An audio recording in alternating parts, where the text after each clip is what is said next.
At dawn on May 5, 1945, Castle Itter stood above the Austrian Tyrol like a relic from another century, but the danger gathering around it belonged entirely to the modern war. First Lieutenant John C. Jack Lee Jr., a 27-year-old American tank officer, watched the forested slopes from behind the castle's stone defenses. Near him stood Major Joseph Sepp Gangl, a 34-year-old officer of the German Wehrmacht. Their uniforms had marked them as enemies throughout the war. Now they were directing the same defense. Below the walls, a single M4 Sherman guarded the main approach. Inside the castle were prominent French prisoners whom the SS had held as politically valuable captives. Beyond the road and tree line, Waffen-SS troops were preparing to attack. The defenders were few. The castle was not designed for 20th century weapons, and no one inside knew when a larger American force might arrive. If the Sherman was disabled, if communications failed, or if the attackers reached the gate, the rescue could become a recapture. That was the contradiction at the center of Castle Itter. American soldiers and a limited group of Wehrmacht volunteers were about to fight from the same position against men still defending a collapsing Nazi regime. This was not an alliance between the United States Army and the Wehrmacht. It was a local decision made by individuals who had reached the final days of the war through very different paths. To understand how they came to the same walls, the story must return only a few days. By the end of April 1945, Nazi Germany was breaking apart. American and British forces were advancing from the west. Soviet forces had entered Berlin, and Adolf Hitler was dead.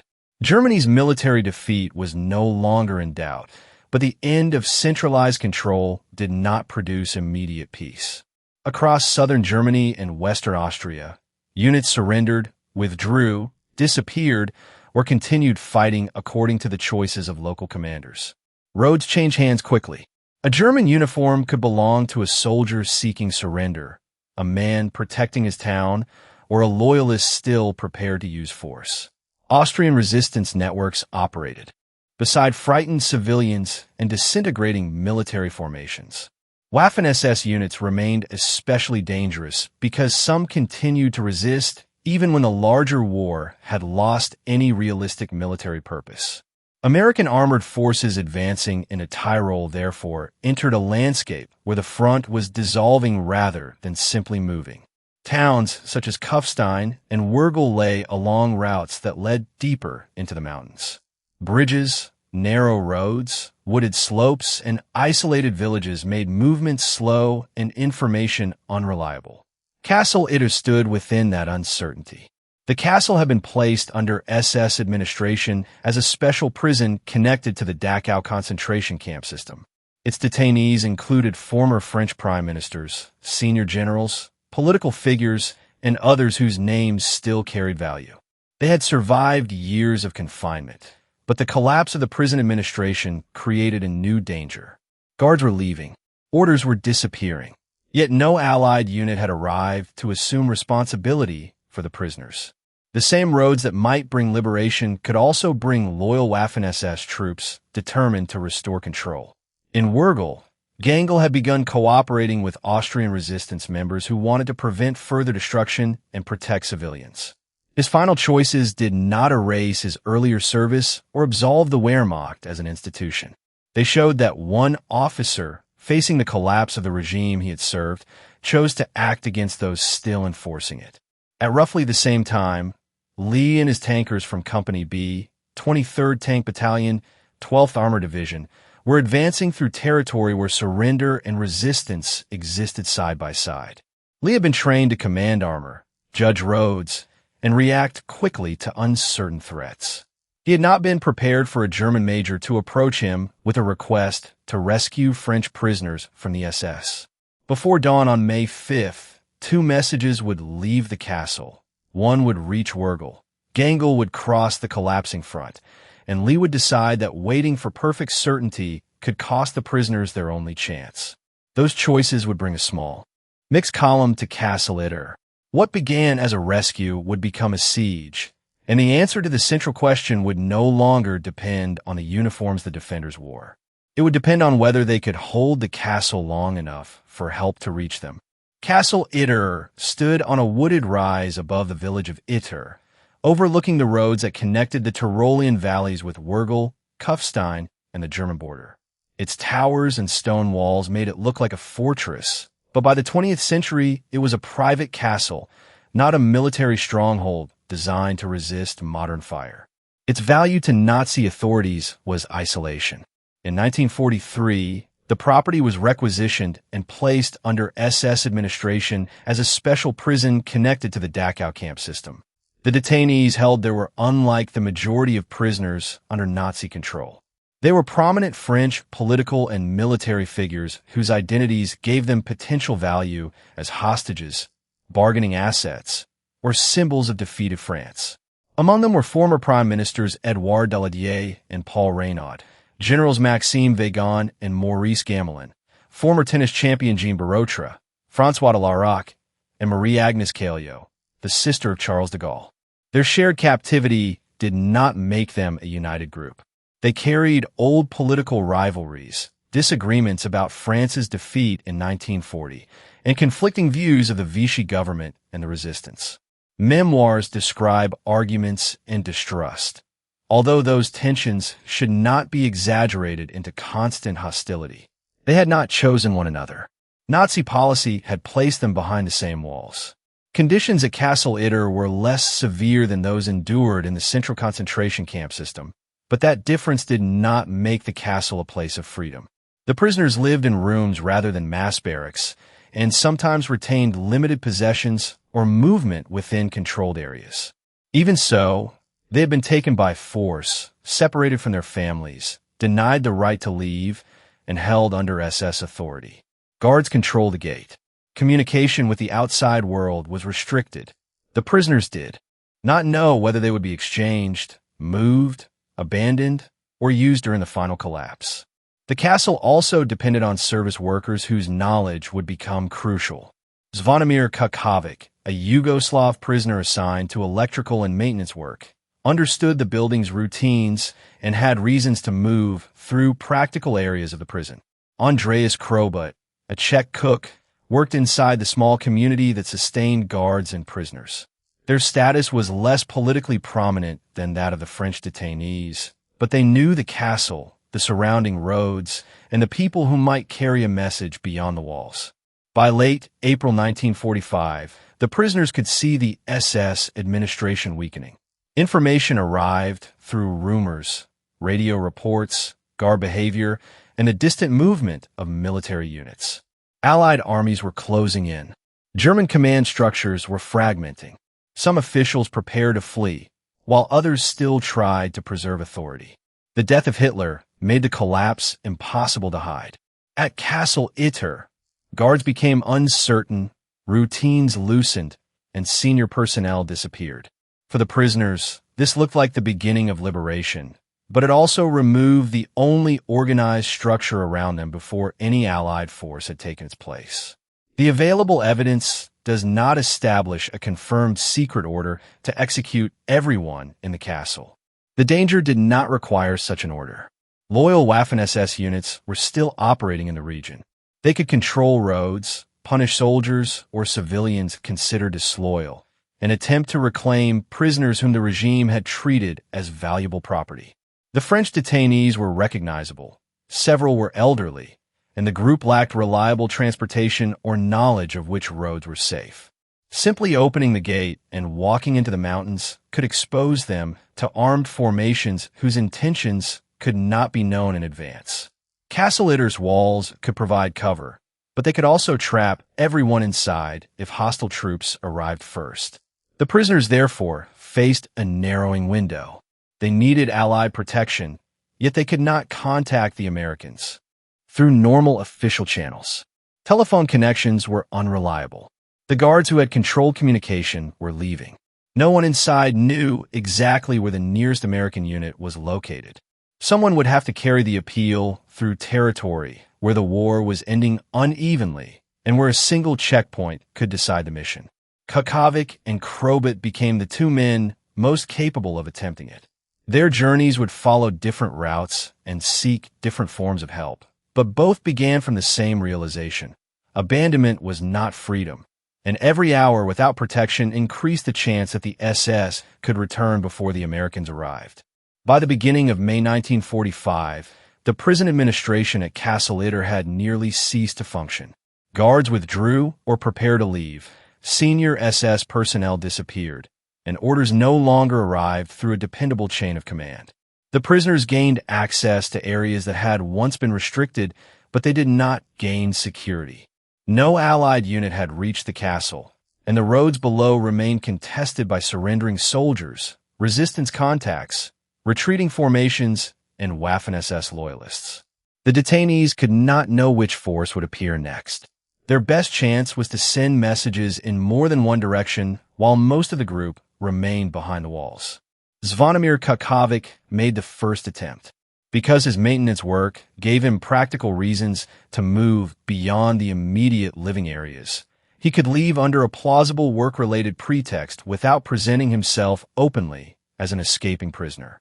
According to surviving accounts, he carried an appeal from the detainees and set out to find American forces advancing through the region.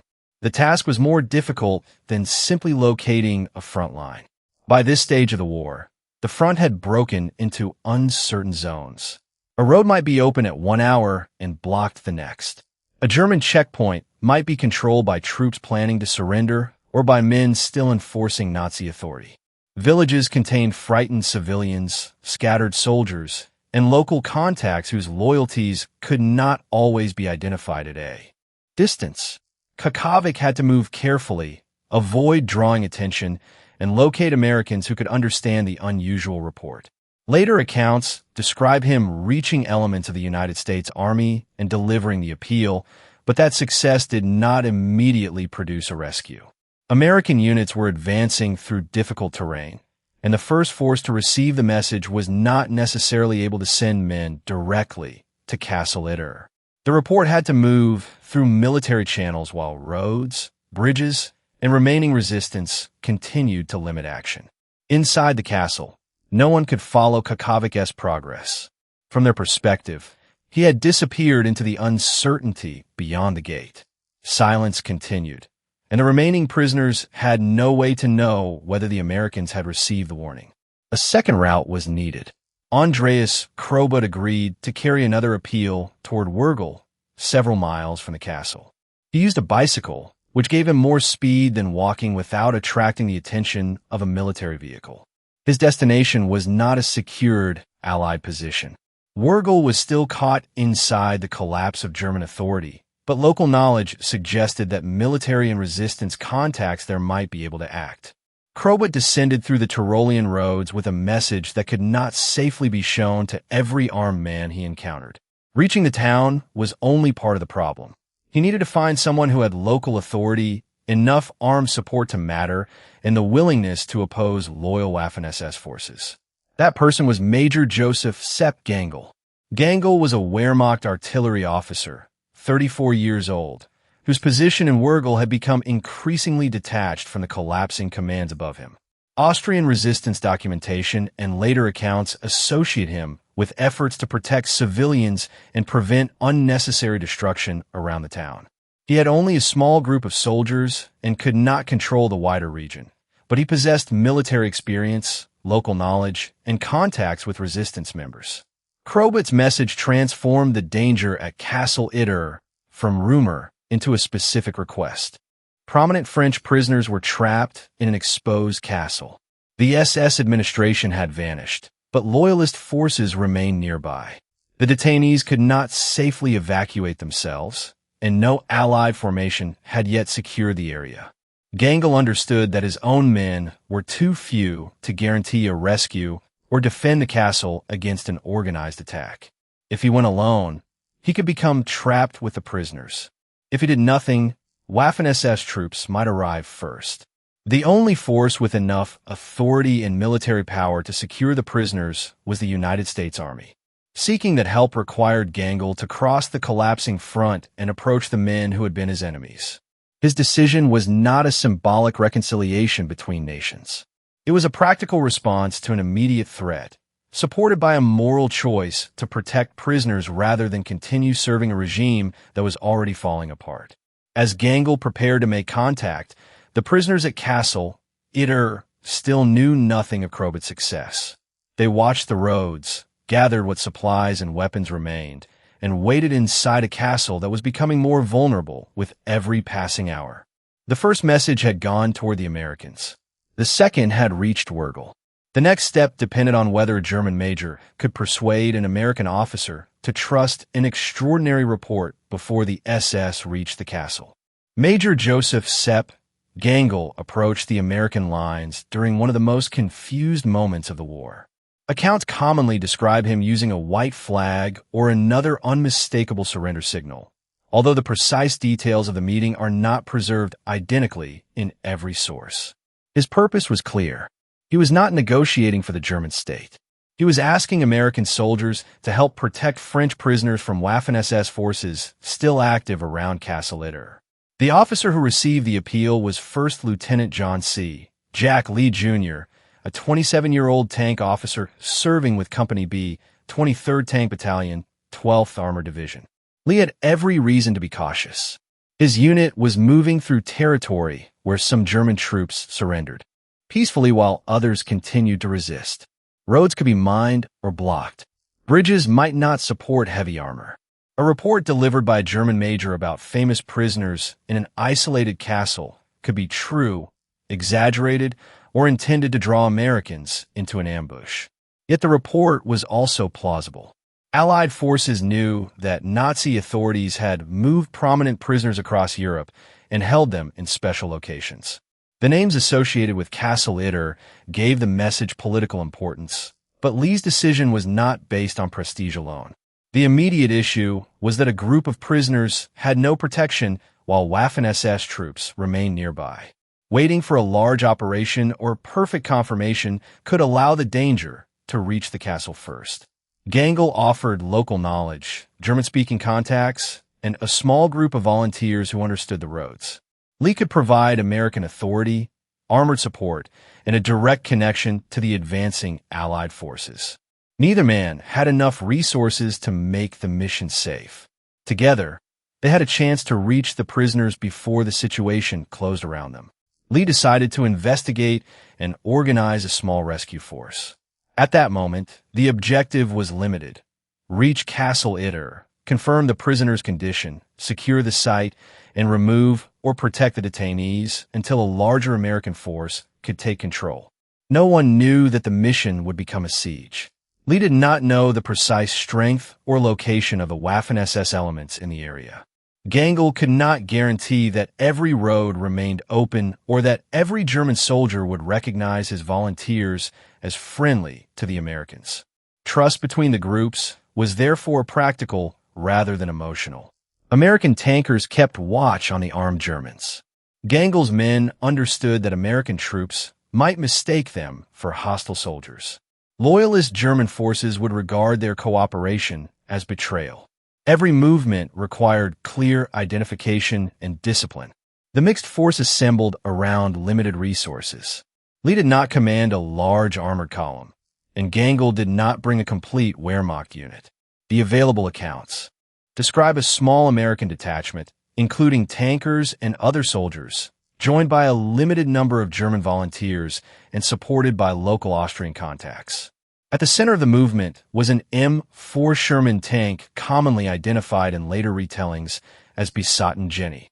Sources differ on the exact composition of the column, so a responsible reconstruction should not create a falsely precise order of battle.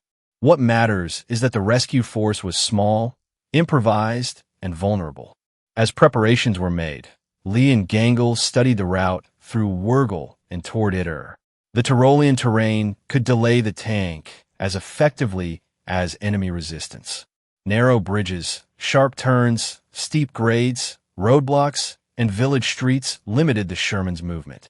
A disabled vehicle would be difficult to replace, and one tank could not protect every side of the column. Gangel's knowledge of the local roads reduced the uncertainty, while Austrian resistance contacts provided information about bridges, checkpoints, and recent Waffen-SS movement. Their assistance did not represent a large uprising. It was a local network helping the rescuers move through a landscape where official control had almost disappeared. The column began toward Castle Itter with no guarantee that the prisoners were still secure, no confirmed estimate of the hostile force, and no certainty that reinforcements could follow quickly. Lee was accepting guidance from an officer of the army his division had been fighting. Gangel was leading his men beside Americans against members of the regime's most committed armed organization. The national categories had not disappeared, but the immediate lines of responsibility had shifted. One side was moving to protect prisoners. The other was still prepared to reclaim them for a collapsing dictatorship. The road to Castle Itter would test whether the improvised alliance could survive suspicion, terrain, and time before it ever faced the Waffen-SS. The rescue column moved through the Tyrolean countryside with little margin for delay. The Sherman gave Lee's detachment firepower and protection, but it also restricted the routes they could use. Mountain roads curved through narrow valleys, passed between stone buildings, and crossed bridges built for local traffic rather than armored vehicles. Every roadblock required judgment. It might have been placed by retreating troops, local resistance members, surrendering soldiers, or loyalists preparing to fight. Gangel and the Austrian contacts helped interpret what military maps could not show. They knew which routes were likely to remain open and where Waffen-SS units had recently been reported. Even with that knowledge, the mixed column remained exposed. American forces encountering armed Wehrmacht soldiers could misunderstand the situation. German loyalists could attack Gangel's volunteers as traitors. One damaged bridge or disabled tank could end the rescue before the castle came into view. As the column approached Itter, the castle appeared above the village, its towers rising from a wooded hillside. From a distance, the stone walls suggested security. Lee's inspection revealed the opposite. Castle Itter had defensible entrances and elevated observation points, but it was not a modern fortress. The surrounding slopes and forests allowed an attacker to approach under cover. The walls and towers created blind areas. The main road narrowed toward the gate, making it an obvious defensive position and an equally obvious target. The castle was too large for the small force to watch every wall, window, path, and interior route. Lee positioned the Sherman near the entrance, where its gun and armored presence could dominate the principal approach. The decision gave the defenders their strongest weapon, but it also exposed the vehicle to fire from higher ground. Lee then divided the available positions among the Americans, while Gangel coordinated the Wehrmacht volunteers. Communication had to be simple. They needed to know who watched each approach, where ammunition was stored, how warnings would be passed, and which routes through the castle remained protected. There was no time for ceremonial trust or political debate. Inside the walls, the French prisoners met the men who had come to rescue them. Their relief was immediate but incomplete. The road back toward American lines was uncertain, and reports suggested that Waffen-SS troops were gathering in the surrounding area. Moving a group that included older prisoners through hostile terrain with a small escort could be more dangerous than holding the castle. Several detainees wanted to assist. The former generals understood military organization, while Jean Borotra possessed unusual physical endurance. Other prisoners could carry supplies, observe approaches, or relay messages. Lee's responsibility was to protect them, not turn them into a fighting unit, but he did not have enough trained soldiers to ignore all help. Their participation remained limited and varied, and the sources do not support assigning every prisoner a precise weapon or position. Another defender complicated the simple division between Americans, Germans, prisoners, and Waffen-SS attackers. SS officer Kurt Siegfried Schrader was present at the castle and, according to surviving accounts, assisted the defense against other Waffen-SS troops. His action in this episode did not erase his SS affiliation or soften the organization's wider history. It showed how individual loyalties fractured during the final collapse. The defenders were not morally or historically equivalent. They had arrived at the same position through different choices and responsibilities. Their cooperation existed only to protect the prisoners and keep the castle from being retaken. By the evening of May 4th, information from the surrounding countryside had become more alarming. Armed SS elements were moving in the forests and along the roads. The exact number of potential attackers remained uncertain, but the defenders did not need a precise estimate to understand that they could be outnumbered. The Sherman covered the main road, yet the woods rose on several sides of the castle. Telephone and radio contact with American units was unreliable. No relief force could be guaranteed to arrive before an attack.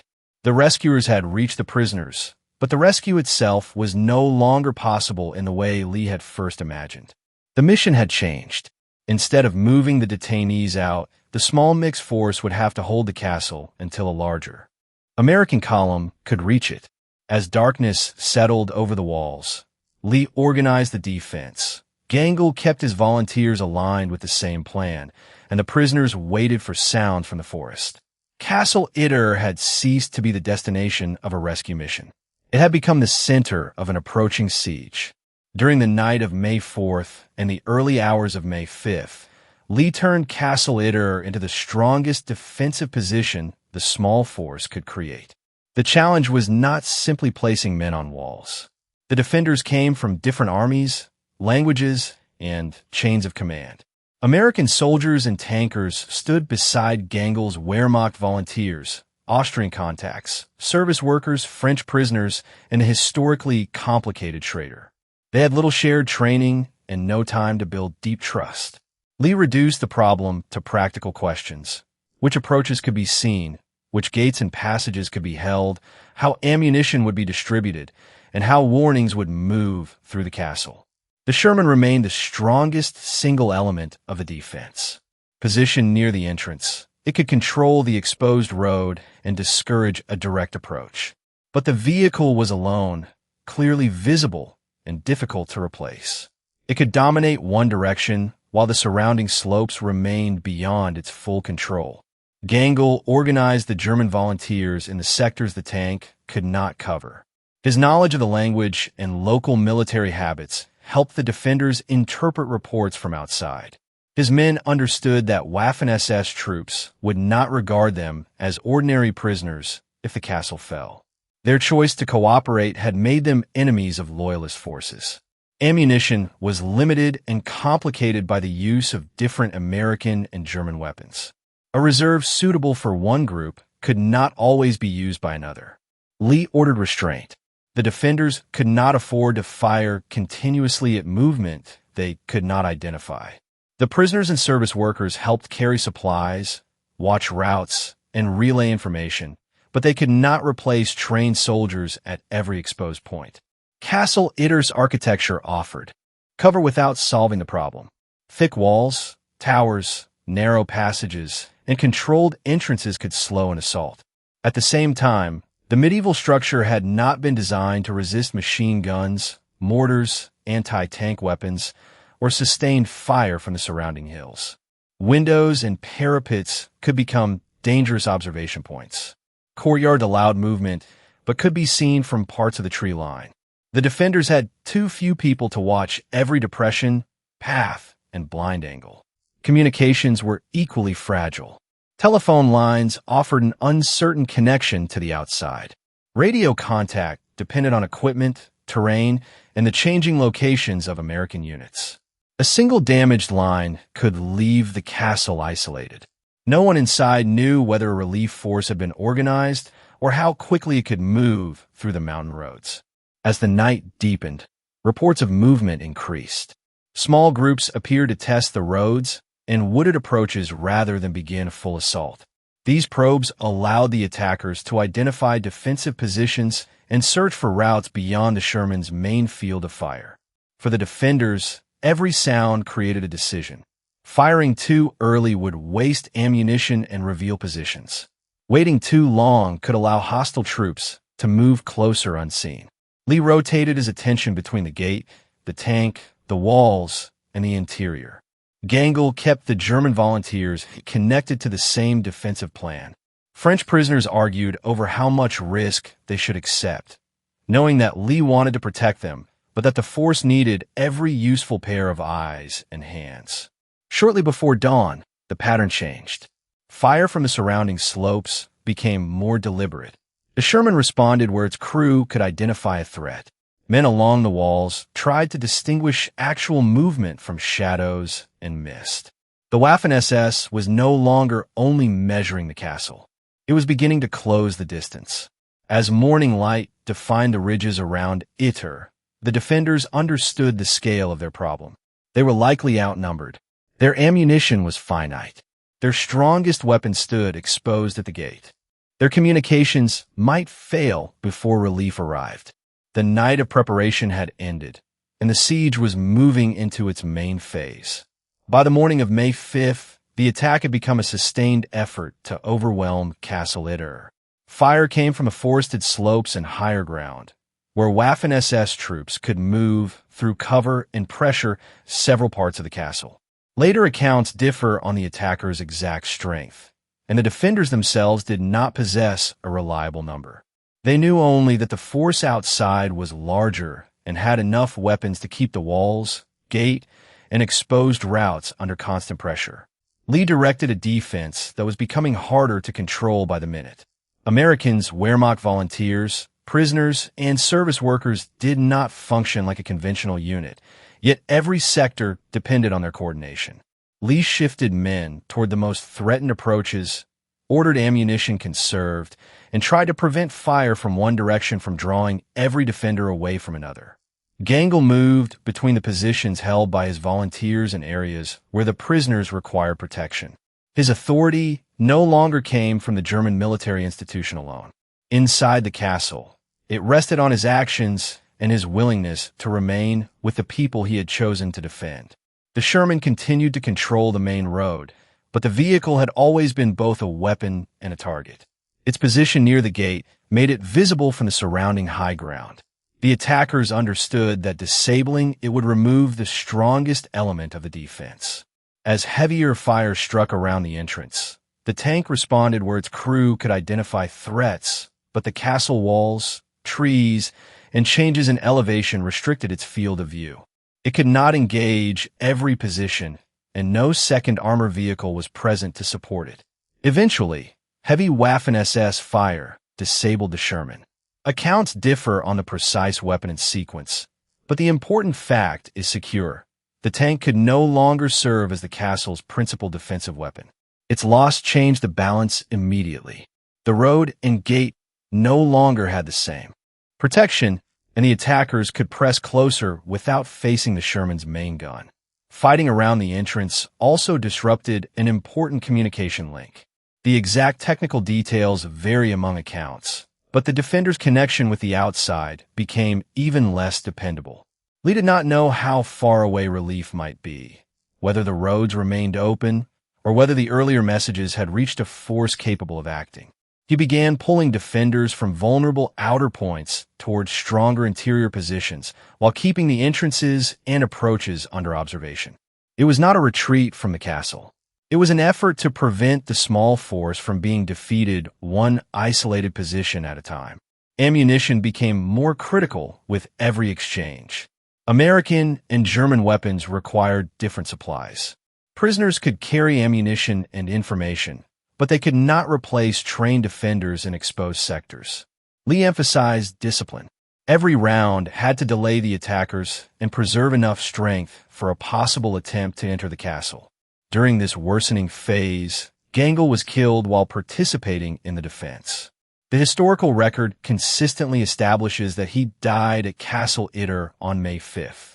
Later accounts often connect his final movement with an effort to help former French Prime Minister Paul Reynaud reach safer cover, but the exact sequence is not recorded identically in every source. The most secure conclusion is that Gangel was killed while protecting the castle and assisting those inside. His death removed the officer who had brought the appeal to the Americans, guided the column, and held the German volunteers together. For a moment, the alliance could have fractured. It did not. Gangel's men remained in their positions, and Lee continued directing the defense. Their decision showed that the cooperation no longer depended only on one commander. It depended on the purpose they had accepted, preventing the prisoners from returning to SS control. The attack continued as the defenders' resources declined.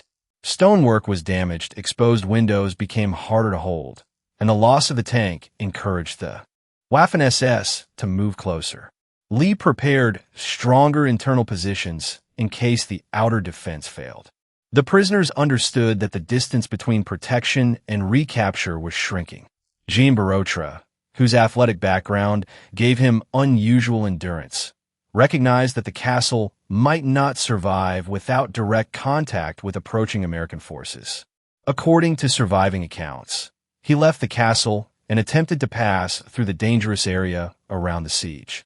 The mission depended on terrain, timing, and physical strength. He had to move through woods watched by the attackers, cross uncertain roads, and locate troops who might not understand how close the defense was to failure. Lee could not know whether Borotra would succeed. As the castle tightened around its remaining positions, Borotra carried its final hope beyond the walls. Jean Borotra moved through the alpine terrain beyond Castle Itter while the defenders inside had no way to follow his progress. Surviving accounts support that he broke through the dangerous area around the castle and reached American forces, but they do not preserve every turn, hiding place, or encounter. His achievement was not a perfectly documented adventure. It was a successful attempt to carry urgent information from a nearly isolated position. The message mattered because the Sherman was disabled, communications had become unreliable, Gangle was dead, and ammunition was declining. Inside the castle, Lee had to continue as though no relief was guaranteed. The German volunteers remained at their posts. American soldiers held the tactical direction. French prisoners and service workers continued to assist according to their abilities. Schrader remained part of the defense, a reminder that individual choices during the regime's collapse did not fit cleanly within national or institutional categories. None of those inside knew whether Borotra had passed through the Waffen-SS positions or whether he would find a unit able to respond. Outside the castle, his arrival gave American forces a clearer understanding of the emergency. The relief effort is commonly associated with elements of the 142nd Infantry Regiment, 36th Infantry Division, supported by armor and other troops advancing through the region. Borotra's information turned the castle from a distant objective into an immediate priority. A small American detachment was surrounded. Friendly German volunteers were fighting beside it. Prominent prisoners remained at risk. A Waffen-SS force was attempting to retake the position. The relief column accelerated, but the terrain still controlled its speed. Narrow roads, bridges, intersections, villages, and wooded slopes had to be checked. Armored vehicles provided the strength needed to break through opposition, yet they could move only as quickly as the mountain routes allowed. The advancing Americans also faced an unusual identification problem. Armed German soldiers inside the castle could be mistaken for enemies unless the mixed nature of the defense was clearly understood. At Castle Itter, the pressure continued. The disabled Sherman could no longer cover the main approach. Damaged masonry and exposed positions forced Lee to balance visibility against protection. If he pulled everyone too far inside, attackers could approach the entrances without resistance.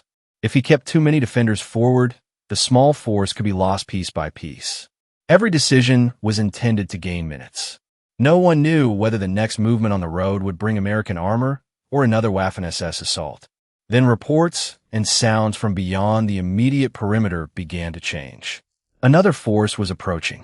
The attackers, expecting to overwhelm an isolated castle, now faced the danger of being trapped between the defenders and a larger American column. Relief troops advanced with armored support, challenged Waffen-SS positions, and opened the road toward Itter. Pressure against the castle weakened as the attackers turned toward the new threat.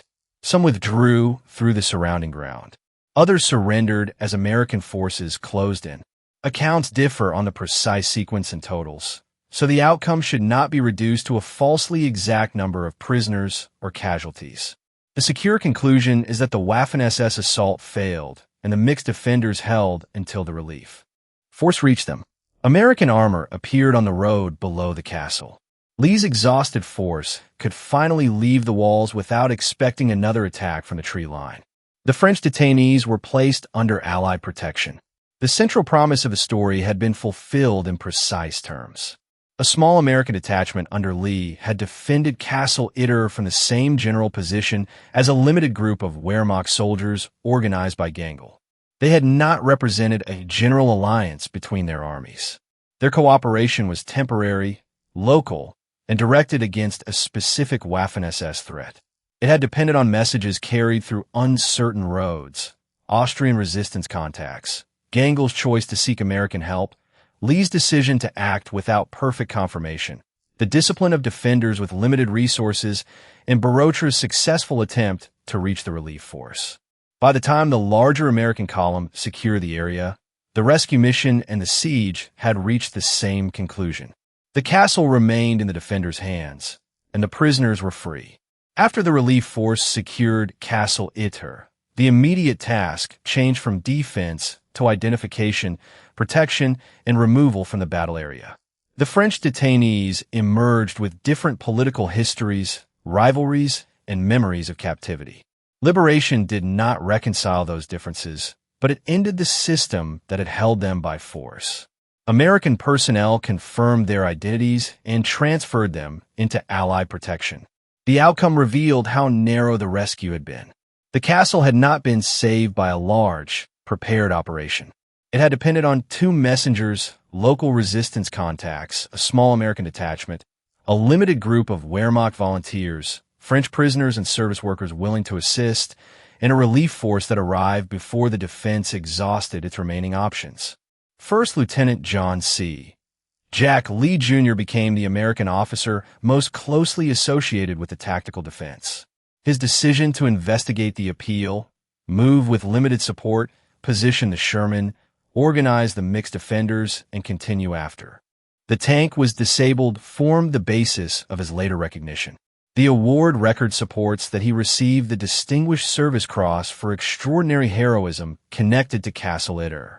The decoration recognized his leadership, but it did not make the outcome his achievement alone.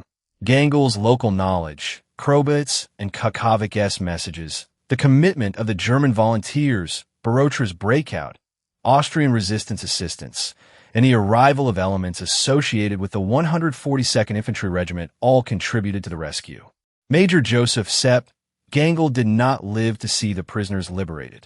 He was buried in Wurgel, where later remembrance connected his name with the protection of civilians and prisoners during the final days of the war. That memory requires historical discipline. Gangl's decision to cooperate with resistance members, seek American help, and defend Castle Itter represented a meaningful break from continued obedience. It did not transform his entire career into a simple story of lifelong resistance, and it did not absolve the Wehrmacht as an institution. The German armed forces had participated in conquest, occupation, repression, and crimes across Europe. The actions of a small group in May 1945 cannot erase that record. The same caution applies to Kurt Siegfried Schrader. His assistance at the castle demonstrated the fragmentation of loyalty during the collapse, but could not soften the history of the SS or make the defenders morally equivalent. Only days later, Germany's unconditional military surrender was signed on May 7th and became effective on May 8th, formally ending the war in Europe. Castle Itter therefore belonged to the final hours of a conflict whose outcome was decided, but whose local dangers remained real. That timing made the rescue possible and urgent. German command was disintegrating. American forces were advancing. Austrian resistance networks were acting more openly, and Waffen-SS loyalists still possessed the ability and willingness to threaten prisoners.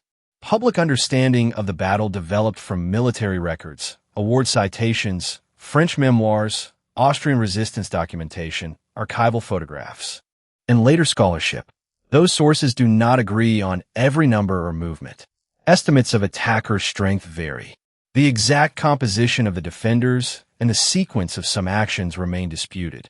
A careful account, therefore, distinguishes secure facts from later reconstruction.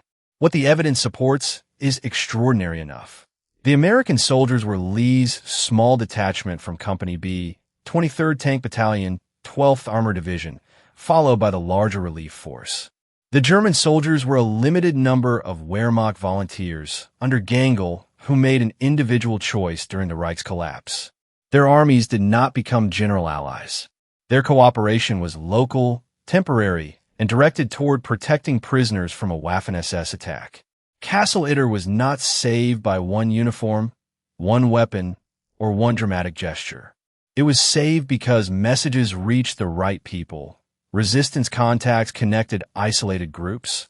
Gangl chose to reject further obedience. Lee accepted a mission before certainty was available. Defenders conserved limited resources. Leadership held the mixed force together, and Borotra reached relief before time ran out. Uniforms and former allegiance still mattered because they carried unequal histories and responsibilities. Yet in those final hours, the decisive moral line ran between those protecting prisoners from renewed coercion and those still using force to preserve a dictatorship that was already collapsing. The cooperation did not redeem the institutions behind the uniforms.